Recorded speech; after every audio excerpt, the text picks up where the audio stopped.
Lindenhurst is a village of 27,000 on the south shore of Long Island, New York.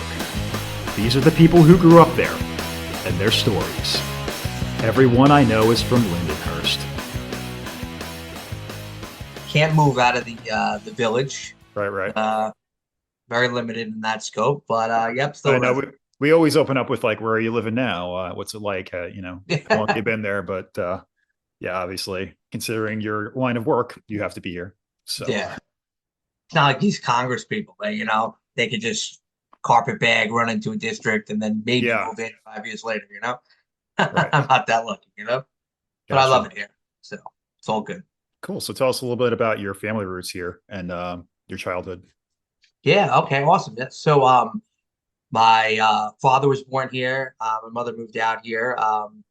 And they grew up on South Ninth. My father, my mother grew up on like 14th, and dad was a salty dog. All him and his brothers south of Montauk over there fishing. They lived out of that canal, and mom was kind of like on the other side of the spectrum. Dad was a painter. Her father was a painter and owns a painting company in town, and also him and his brother owned a butcher shop too. Then my grandmother owned a religious store, and my parents got really lucky. They had three kids before me, and then they finally landed it right with me on the fourth. And been here ever since. And went to OLPH, Catholic school, K through 8. And then I went to Lindenhurst High School. That was a bit of a transition.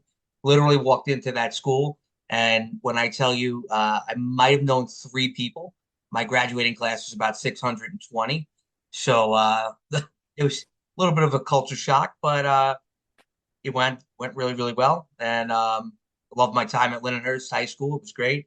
Um, and after that, just jumped right in and got involved in the community. Was going to college.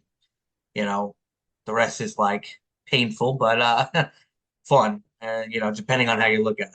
So So, I also made that jump from OLPH to Lindenhurst High School. oh, okay. So the Probably long before you. You were probably near the end of the run there. I'm yeah. not sure I which year you graduated graduated. Lindy High School. I graduated 09. I graduated OLPH in 05. Okay. Do you have COSA too? Uh-oh. Oh, of course. Yeah. Yeah, Yeah. I was going to ask, like, I wonder who was still there for my time there. probably all of Yeah. them. Yeah. Most likely. COSA Ferry. Oh, Mrs. she's so Ferry. funny. Yeah. I saw her at Target like 2 months ago. Oh, It was, wow. yeah, yeah. She was like, "Oh boy, are you behaving?" Yeah, of course. Yeah, I was like, "Tout à l'heure," in Yeah. I French. know Sister Catherine passed away sort of recently. Yeah, She's, she yeah. did. Sister Anthony's still with it. I'm supposed to go see her pretty soon, actually. Yeah, she's still getting around, Sister Anthony, but Sister Catherine passed. Yeah. So what were you getting into as a kid as far as just your interest in activities? Yeah, so I was always involved with the Knights of Columbus. They had a Squires program, so I got involved with the Squires, and I ran that program over here at Lindenhurst. I became the chief squire, and then I went on to become the state chief squire, and I ran it for New York. So that was like, good. I always was involved really with community service stuff and work. I started work when I was 14, so and I worked at Old PH Church for about 10 years. And then kind of when I got out of high school, we got big into lifting. So I wound up running Long Island's Strongest Man, a contest here on Long Island. And I did that for I think 2 years. We ran that, and then I was Wow. like, I gotta get more involved with the other stuff that I really enjoy, which was always being involved with the community. I became the Kiwanis president. I think I was the youngest Kiwanis president in like history.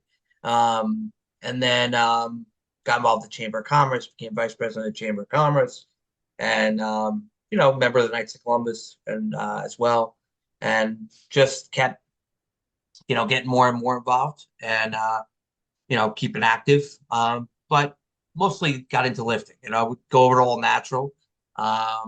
Back when Frank had it, then Pat had it, then Lou had it, and that was fun over there.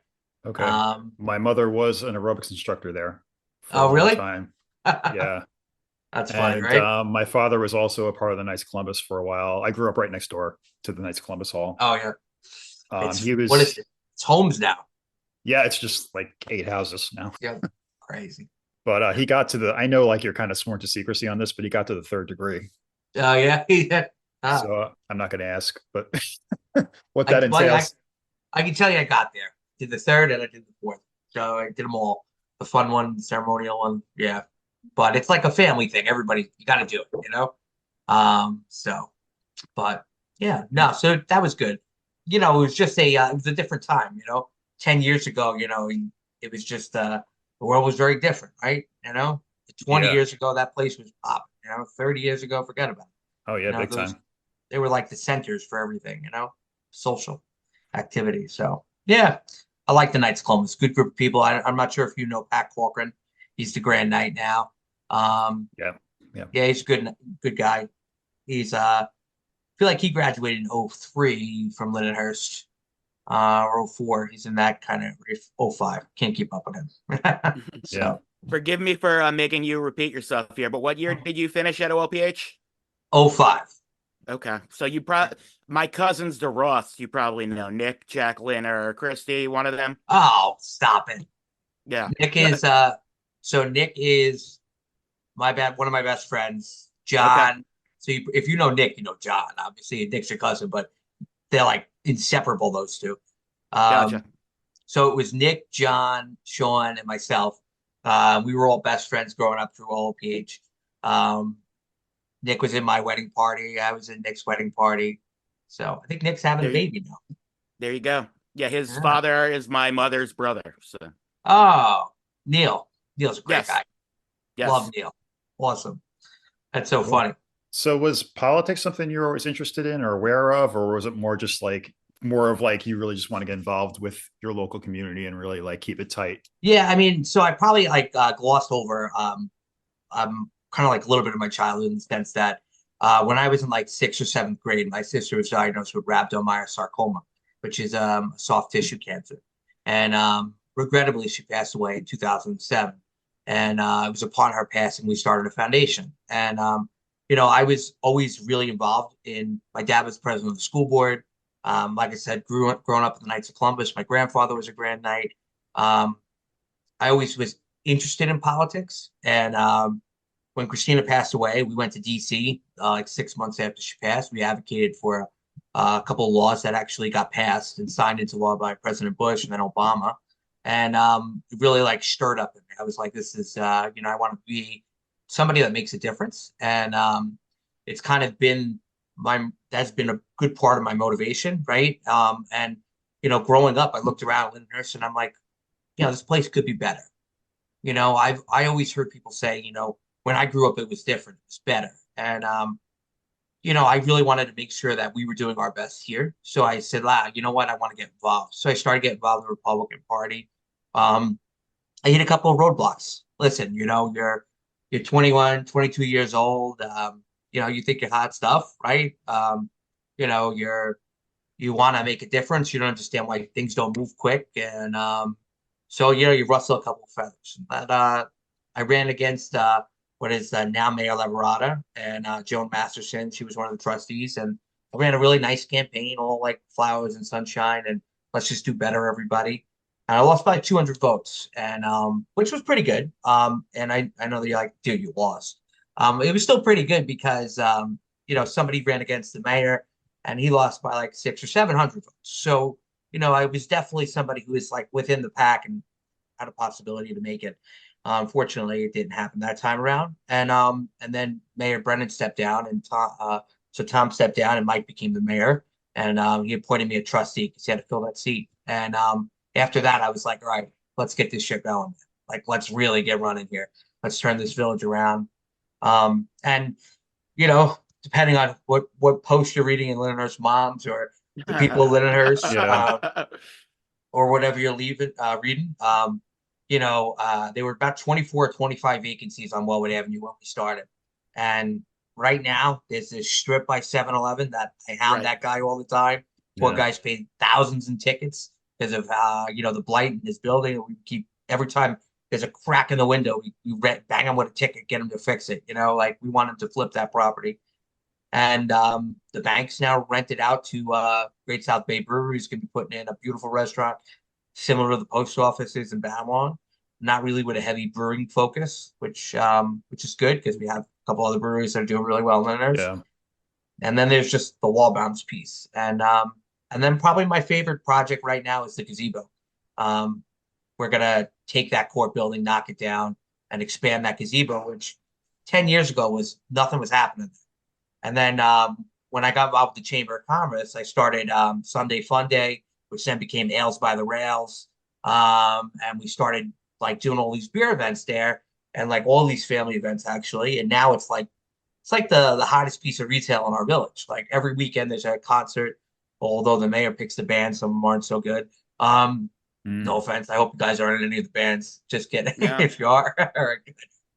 There's always an event going on there every week. So yeah, I mean, got involved, really interested young, jumped in. I think we made a really good progress and made a big difference. And Sure. I'm excited about these little things that are left that I think will be good, Hopefully we'll get them done.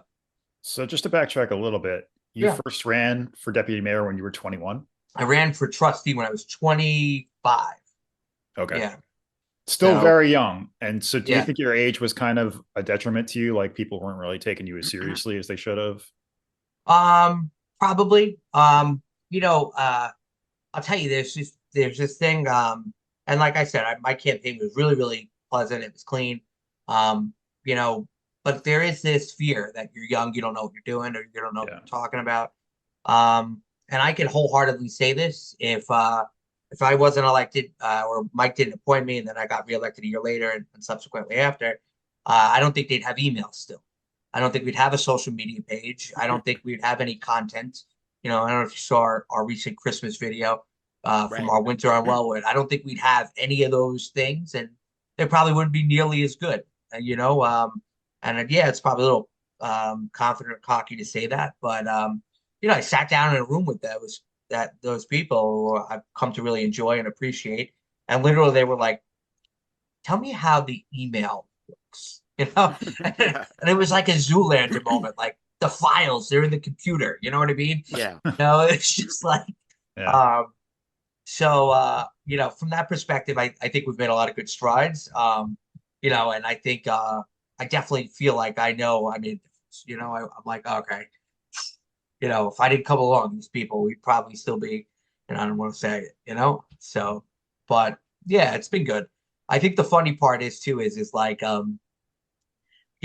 started this without any gray hairs. I have streaks of gray.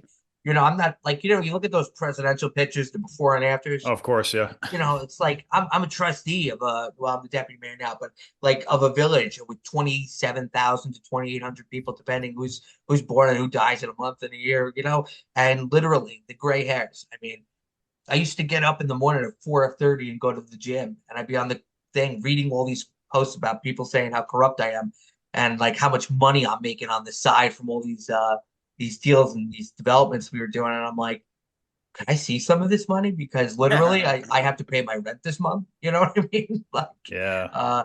there is also this misconception, and don't mind me, I'm just rambling, so tell me when to shut up. But there is this misconception that like we don't live here and like we don't pay taxes, and but that is completely false. Yeah. I pay those taxes. So is that something you kind of have to compartmentalize, is like, what people are saying about you and what their perception of you is, and just kind of like doing your best to make your point clear?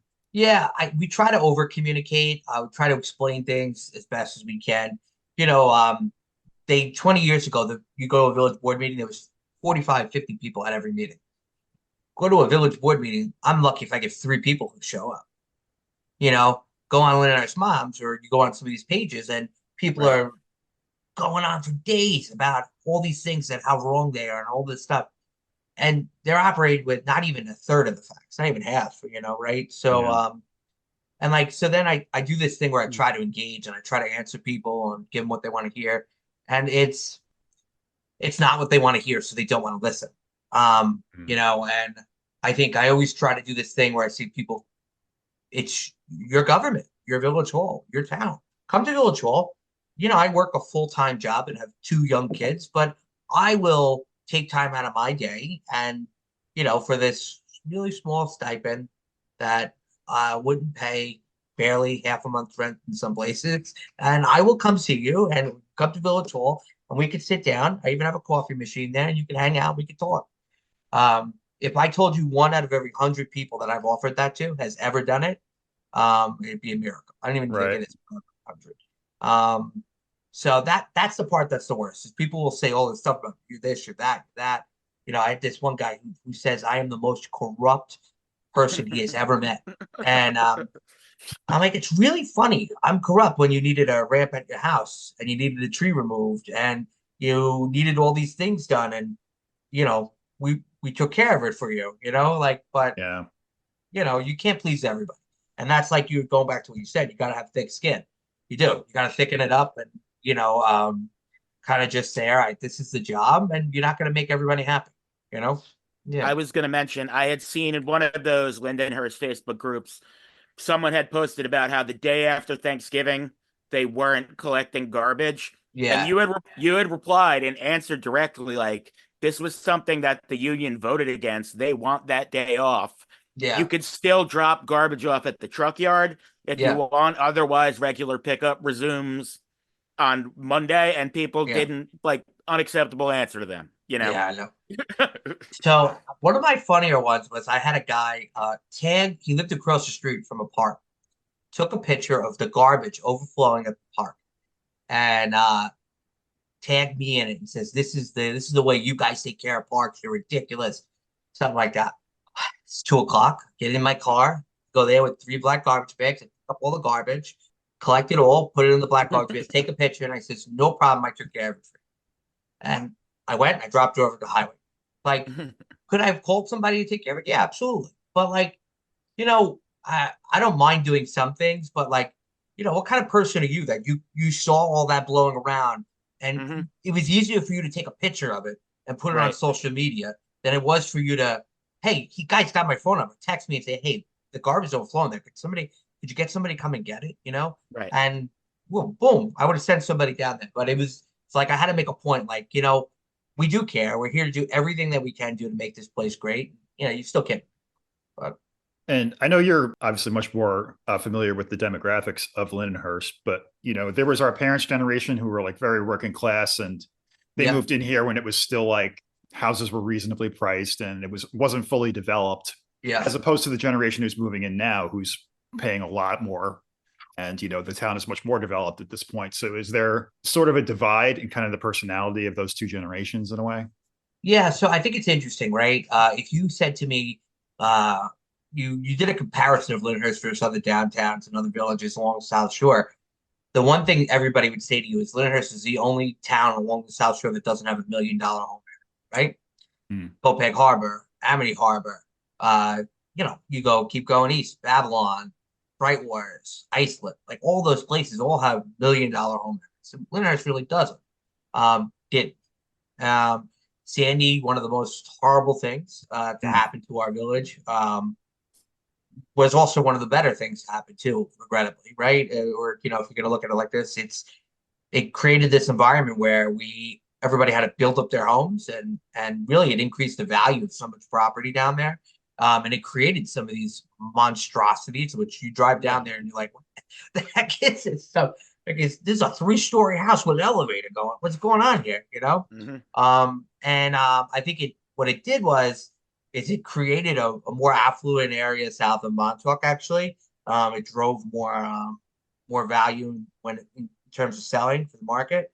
You know, I would agree that this was a little bit more of a blue collar community, and I think it still very much is. You know, I think one of the shifts that you're starting to see though is you know, like that generation, that older generation is shifting out. You know, our grandparents, they're looking to shift out.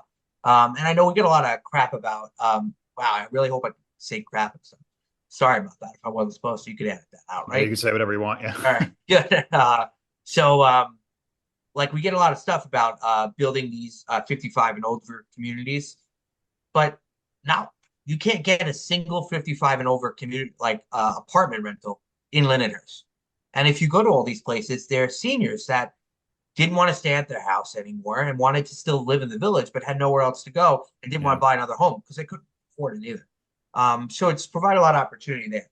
Do I think that there's a big divide in that? No, because I don't think the people that are coming in are, like overly, like I think still think we're attracting a blue collar working class community. I don't think we're attracting people that are, doing extremely well and are millionaires or anything like that. Gotcha. I hope I answered your question. Yeah. No, it's funny though, what, back to the Sandy thing. A big theme with a lot of people who come on this podcast is like, they grew up being told, oh, you can't do this. And they respond with, I'll show you. Yeah. And they succeed. That's like, Mm, that's such like a part of the Lindenhurst kind of mentality, is just like, I'm going to figure out a way to do this. And that's like one of the shining examples of that. yeah. $1 billion houses coming out of a hurricane. Yeah. Oh, yeah. Um, I mean, I don't know if you saw this. Obviously, everybody saw this fight that took place in Lindenhurst. yeah. Of course. Yeah, on Sunrise. We right? were one of the first to get that video. Oh, yeah. Because now everyone thinks of us when something crazy goes down in Lindenhurst. So thank you, everyone. Yeah. So people are texting me, what happened? What happened? I don't know what happened. Like, I'm Right. not standing here by the police blotter. I don't know what's going on. So, needless to say, we all find out what happened there. This guy, I don't know, Tom Kelly or something. He does these videos Yeah. on. Yeah. Yes. Did you watch his video that he did on that fight? Yes. Yeah. So I'm going to say this, and I will admit this. I started watching the video, and he's talking, and he's like, the village is really coming around. They're doing great work. I really like Lindenhurst, and then he's like, but like, there's this vibe that this can go down any minute. And I'm like, now I'm getting angry. I'm like, he's talking about my town like that? Like, is this guy serious? Like, I'm getting angry now. And then I'm like, this is ridiculous. Like, he's trashing our town, and I watched the whole video, and then I read the comments, and somebody's like, this isn't Lindenhurst. These guys are from like South Huntington or something. And the guy writes something back, and I thought it was hilarious. He's like, the fact that you're commenting angrily at me just shows how much Lindenhurst is ready to throw down at any moment. And I'm just like, all right, you got it. You got it. Because we are. And I say that, and I mean it. Lindenhurst always, we got some tough people here. And it's not a generational gap from through and through. There are, from the greatest generation that still live here, which on New Year's Eve, we're having John Randazzo drop the ball in the village for our New Year's Eve ball drop. Even to like the people that we have coming up now. I say that like wholeheartedly. We started this junior mayor's program, and there was this kid in one of the programs. They won. And after they won the program, they get to march in all the parades throughout the year. We started it for our 100th anniversary, and we're doing it again. We're going to keep going. But this person then went on to interview the sheriff of Suffolk County, went on to go thank EMTs at all the local fire departments, and went and talked to all crossing guards about, crossing safety. This kid's like in 4th grade or 3rd grade and did like this video podcast or thing on it. And I'm just like, like it's great. People caring, thanking people, and learning more. Like, so I think there's hope out there still, right, for the next gen. And Lindenhurst is tough still. And so, just as far as like division of responsibilities between you and the mayor, how does that work as a deputy mayor? Yeah, I'm the fall guy for everything. Gotcha. I'm the face that gets social media that has to tell everybody what's going on. No, so really the way it kind of works out is the trustees. There's 4 trustees, and one of those trustees gets to be selected by its peers, and the mayor nominates them for deputy mayor. And Marianne Werkley was a deputy mayor for a long time. Great, awesome, love Marianne. Local shop owner owns back in Vogel. We're very good friends with her son. David, right? Yep. Wasn't it just his birthday too? I think His birthday is the 27th. His father's birthday is December 7th. Yeah. So they're great. We love them. They're awesome. And we used to rotate it. And Marianne was like, RJ, like, I know you're really into politics, and I know that you want to do a bunch of things, and I know that it'd be good if you had an opportunity to step up and show that you could do more. So, if you want to be the deputy mayor, I'll let you step aside so you can be deputy mayor. So she was really, honestly, just really great to me, allowing me to do that. And Mike, of course, agreed. And really, the division is kind of each trustee, we vote on all the items with the mayor. And the deputy mayor is just the person that, when the mayor's not there, has to step in and fulfill that role. And then during the meeting, it's some procedural stuff like, I make sure we open the meetings on time. Make sure all the motions are followed correctly and we're following the rule of the law and, keeping things moving. I tend to have to be the hammer, keep Mike in line. So, which is a full-time job, if you know Mike. So yeah, outside of that, not too many other responsibilities. It's more or less just like, when Mike's not able to fulfill the duties, I'm there to jump in and take care of him. And bringing it to today, one of the big talks of the town, obviously, is the big restoration project that you have going on near the south end there by the strip that you were speaking about. Can you tell us a little bit about that and how it's coming along? Yeah. Oh, geez, man. Let me tell you. This is like one of those things that just never would ever I thought ever would happen. We got money from the county, 350,000 right before COVID, to do kind of infrastructure improvements along Wellwood Avenue. So, I'll probably just dial it back just a touch because it probably just lays a little bit of the foundation for this. When I got into office, the big thing I want to do is win $10 million. The state puts up what's called the DRI. And it's a downtown revitalization initiative. Islip won it, Woodbury won it, Amityville won it. Lindenhurst, I really wanted to win that money. We were lucky enough to win 4.5 million, which is a newer program that the state set up with a similar goal. And in order to win the 4.5, in order to get the 350, all these types of grants, you need to have legacy documents or shovel-ready projects. So we had to do walkability studies, downtown master plans, surveys, public engagement, community meetings to get people to talk about what they thought were issues, pedestrian safety, you kind of run through the whole list. And then once you have all these legacy documents and all of these shovel-ready projects, you then take them and you make application for different grants. So we did a walkability study, which led us to get 350,000 from the county. And we were going to implement that right as soon as COVID started, and then kind of hit a standstill with COVID. That's slowed it up. And then it was going through the county DPW, which took almost a year and a half or 2 years for them to sign off on the plans. And then after that, we had to put the project out to bid. At this point, we realized we were adding bulb outs at the firehouse to align with the walkway, kind of from the old Page Rectory across the street, or between the school and the rectory across the street to the firehouse. We wanted that to perfectly line up with the walkway. But then we said, all right, we got to do one over by the church. It's a high pedestrian traffic area. So we're going to do one on the west side. And then we were going to do one on the north, a little bit north towards Hoffman and Wellwood on the east and west side. A lot of back and forth with the county and the turning and, turn length and all this nonsense. We finally get the thumbs up to do it. And then we're like, well, why don't we fix, we're getting new parking meters because we wanted to be able to accept coin, cash, card, and pay by app.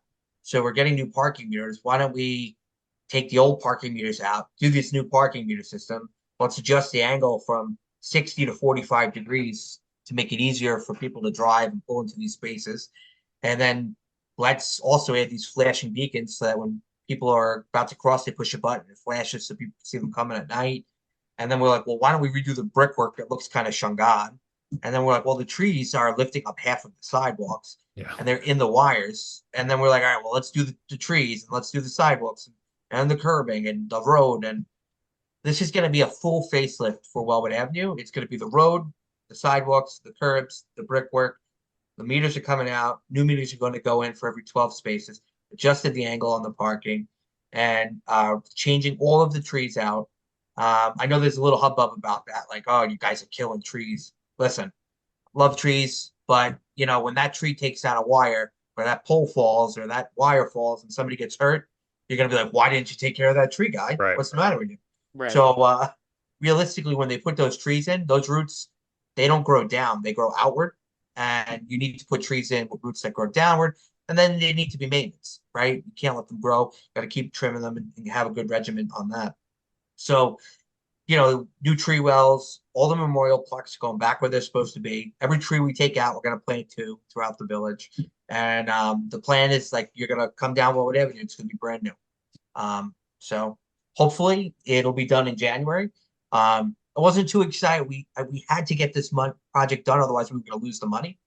I wasn't too excited about the fact that, we spent over the last couple of years between the bid and the village probably about $150,000 in lights for the downtown.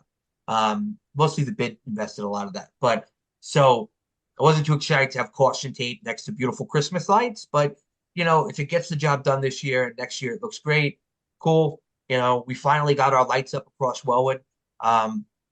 When I first got on the board, everybody kept saying, "Oh, when I was a kid, there were lights across Wellwood Avenue." So we're like, we got to bring that back. We got to tap into that nostalgia. We got to make it happen. And so round one, we got lights up across Wellwood this year. Next year, we're gonna go a little bit more extravagant, build them up a little bit nicer, and hopefully continue to make nice during Christmas time, because people drive through the village and you're on your way home. It's nice. It's nice to come through there and see people walking and the restaurant's full and lights on. Gives you that small town feel we all love. So that's a big indicator during the holidays that like this town is actually, inhabited and, yeah, people want to come here. yeah. No, I agree.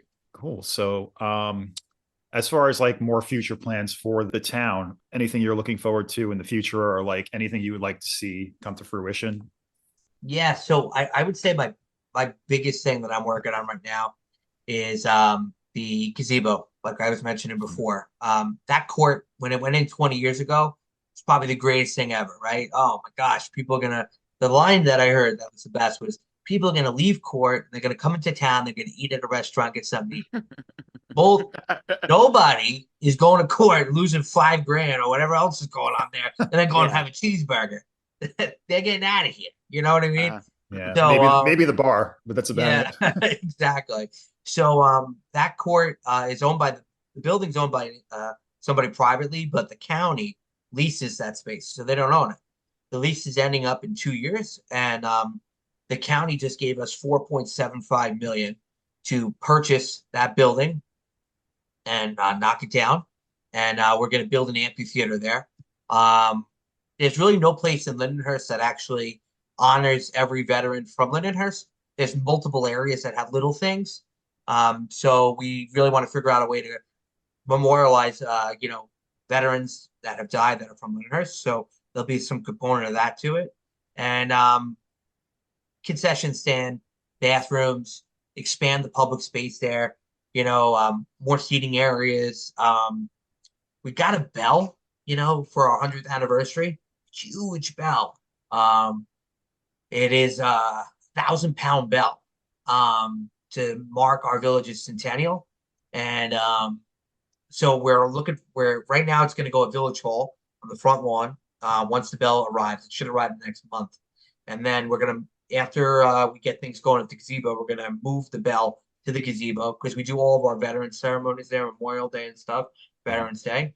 And we'll put all that together there, and just really make it the village square that it's become, be able to host at least 1,000 people in that space without blinking an eye.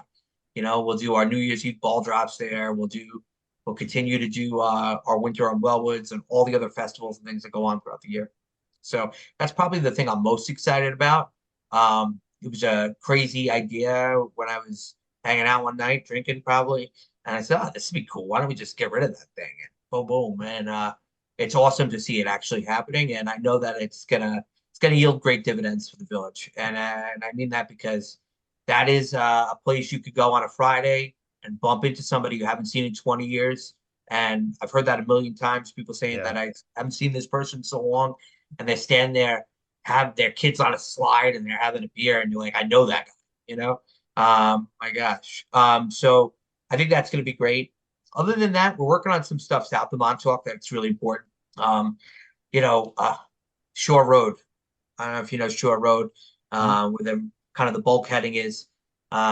We had gotten some money through New York Rising post Sandy to redo the bulkhead over there. They only gave us like $2 million, and it was like a $5 million job then. So we went out, we did it. We did let's say 750 feet of it, but there's still another like 1,100 feet to go. So we're talking about bonding right now to do that. And of course, the plans that we have are only for the section there. So we had to go back out to engineer and get new engineer plans. But that's a priority because we don't want to lose that road. That road is at risk of falling right into the canal if we don't fix that bulkheading in the next year or two. So that's probably another big project. And then we're working on a lot of pumps. My dad grew up on South 9th, and flooding is natural. People know that. We're at a low point. People know that that's going to happen, but it's the ability where once it floods, for that water to be out of there once the tide goes down. And unfortunately, that's the problem we have right now. It doesn't. We put a pump in on Southeast Street, and it's worked out really, really well, actually. So I've been told. If you know contrary, please let me know too. But essentially, after it storms, it rains, and the water level goes down enough, and the water could get out the pipe, we pump it right out, and it clears that street so people get out of their houses quicker.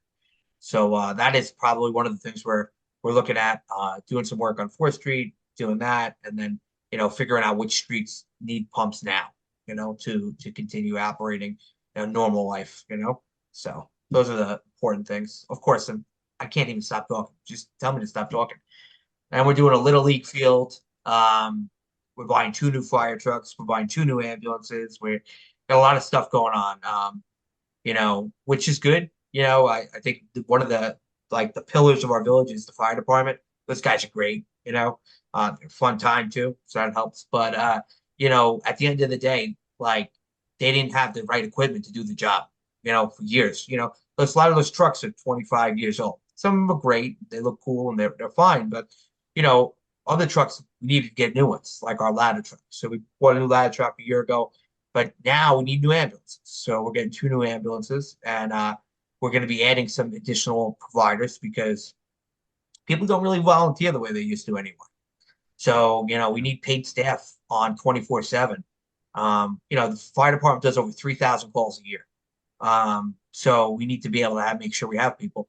I know if I'm, laid up on the floor over here, I'm going to want somebody here, and I don't want to be in between, somebody in a tray of lasagna, from me, surviving my heart attack. So, that's why we're really trying to invest in a lot of different ALS and extra service providers and for our fire department. So I know that's a bundle of joy and expenses, but they're all things that we're kind of working on right now that we're pretty excited about, So winding down, we ask most of our guests, about their favorite things around town. I'm interested in your responses to this, so I'm going to hand it over to John. So we usually start off with what is, in your eyes, your favorite pizza place in town? I want to be an elected official for a long time. I want to stay elected. So listen, we'll say best growing up. Like, what was your favorite? So best growing up, we always went to Alitalia, but that's West Babylon. After that, I used to go to Brothers on Montauk Highway, but they closed. Felicetti Brothers. Everybody has something that I like. So can I do that? Can I do the things I like? Of course. All right. Yeah, go for it. Yeah. All right. So Villa Pizza, love his buffalo chicken. He's got a really great buffalo chicken slice, calzone. It's really good. If you're gonna head over to Spazzo's, I always have to get that. They have a bacon chicken ranch slice, I think, that I used to get there. Oh, that was delicious. The new pizzeria in town, I really like. They have this bar pie with burrata on it. Love that one. Hot honey. And I used to go to Mr. G's for the square slice. But those are my main go-tos. I really don't get off the strip too much, I know there's a lot of other great pizza places in Lindenhurst, so I don't want to abandon those, but I don't make it that far. Is there a deli that you frequent more than other delis? Brothers Deli. Yeah. That's what's up. Yeah, they're the go-to. Chinese food. Not a big Chinese food guy, but Doc Lee Lau, Okay. I mean, that guy would be Doc. Yeah, I remember being like a little kid, like 3 or 4, going in there, and he's sitting behind a bar, and he had a good run. So always love that place. They're good. Yeah, end of an era with him. Huh? Yeah, right. Crazy. I was gonna say that kind of wraps it up with that. I had one more question regarding redoing things in town. We often joke about 10 years ago, there was a bench on Wellwood that was removed. That the bench was told the bench was a nuisance, and that the mayor at the time was quoted as saying he one day hopes that they could put the bench back. You think there's a day when we could ever have that bench back on Wellwood Avenue? Yeah, so this is a great story. I know this one quite well. Actually, I saw somebody, you may have commented or hashtagged on one of the things to, bring the bench back or something. I was Yes. cracking up when I read that. So, it's an interesting story about that bar. And it was a rough spot, right? They had a lot of issues. It took Mhm. regrettably vehicular manslaughter, you know, Right. Yeah. to get it closed. The lady that owned that spot, Carmela, right? She opened up a new spot. I don't know if Uh-huh. you've been there. Yes. Riptides, amazing. Like I think they do a great job over there.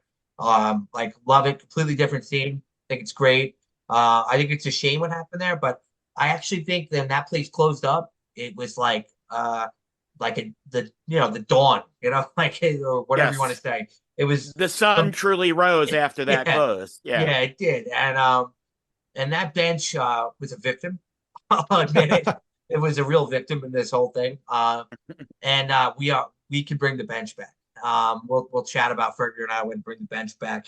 But I don't know if we're gonna bring a bench back. Like there's a whole big conversation about benches and how they should be. Should benches be? And I'm gonna kick it back to you. Do you think benches should be facing the businesses or the cars that are parking in front of See, this is The- an interesting thing. you? I think it should face the street, not the businesses. really? Me too. I don't know why I think that, but I do think that. Yeah. Well, think about everything you've ever seen. Every Uh-huh. TV show, people are driving by. You don't see the back of people's heads. You see people sitting there eating ice cream. It's like a bus stop kind of vibe. You know what I mean? Yeah. Where you're sitting, watching the traffic, looking out that way, rather than staring into the front window of people getting their hair cut or whatever Yeah. is Yeah. there. Hmm. But I have noticed that the benches are facing the buildings now, They right? are. Yeah, they Yeah. do. They're basically built. So, what about you, Anthony? Let's hear it. Come on. That's a guy I've never really thought of that. He's like, I really uh, wasn't prepared for this to be flipped on me. I would lean towards the buildings, Hmm. just because you can see the people walking by as opposed to them being behind you. If I'm correct, the bench that was removed was facing the street, though, right? It might have Mm. been. Yeah. I think it might Yeah. have been. Yeah. Because I'm not Yeah. just going to sit and look at cars driving by. Yeah. Right. And like, hope I this don't know. person doesn't hit you. Like, that's the Yeah, other thing. Like, there is just like, imagine sitting there and then like the guy hops the curb, you know? So right. when that was a bar once, I did once see a car that was being chased by cops drive up on the curb and hit one of those giant, like, stone Oh, flower yeah. pots and knock that over. Oh, geez. Jeez. Yeah. Yeah. So I'll round this out. We'll work on the bench. If it does come back, I Thank you. I don't know which way it's gonna face, you know. We'll have to figure that out. But there's been a lot we've been talking about kind of Wellwood Avenue furniture, we'll call it. Because you Yeah. want like a downtown that has like a unified look. So, a lot of those benches are kind of shungad anyway. So, and it drives me nuts. And I know this is like so stupid, but it drives me nuts when there are round garbage pails and then square ones next to each other. I'm like, guys, come on. Is nobody here like OCD at all? Like in the Mm. group? Like, anyway, so we'll work on the bench stuff. All right. So we can ask. Thank you. Fair enough. We are a pro bench podcast, so Yeah. Well, listen, I just want to say, if you don't mind, I really appreciate you having me on. Yeah. Probably was not the most riveting conversation you've had in this process, but I hope I added some good updates for you guys about what's going on around the village. And I appreciate the opportunity to come on here and chat about like kind of the future of the village, right? And I think we're really headed in the right direction. And if we're not, wait till we get off air to tell me anyway. All right. And yeah, absolutely. So we'll hit you with our closing question. If you could describe Lindenhurst to somebody who's never been there, what would you tell them? oh man, that's a great question. I should have listened to all your other podcasts before I came on. Make sure I nailed this. This is good. You're coming in cold. So Yeah, it's, yeah. Well, I listened to a couple parts of them, Yeah. especially the Richie Duque one a little bit. So how would I describe Lyndhurst? Listen, my wife's not from here. She's from Hop Hog. And I met her at college, and I remember going to her house and like, wow, it's North Shore people, right? Smithtown, Hop Hog area. And I said, where's the town? Like, where's the places you guys go? Like, oh, it's over here on 347 or 454. some place over there on 25, and I literally just didn't feel like anything was happening there. Lindenhurst did, yeah, geographically it's tight, it's close. The downtown's like all jumbled up together, but it's the place that everybody knows everybody. You can't go into the bagel store without seeing 6 people you know. You're always going to wait online at Modern Bakery for the crumb cake. You know, you're going to Patsy's for cannolis, and you know these people your whole life, and they're people that are hard work. I think we've said that multiple times. They're some of the hardest working people you've ever meet, and the proudest. You know, the people that come from here are proud to be from here, and you know, hardworking, proud people. I don't think you can ask for more. So that's what I would say. If you don't know anything about Lindenhurst, that's what you should know if you come here. Great. Well, thanks again for coming on. Thanks. I appreciate it. I hope you guys have a great night.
Long live the bench.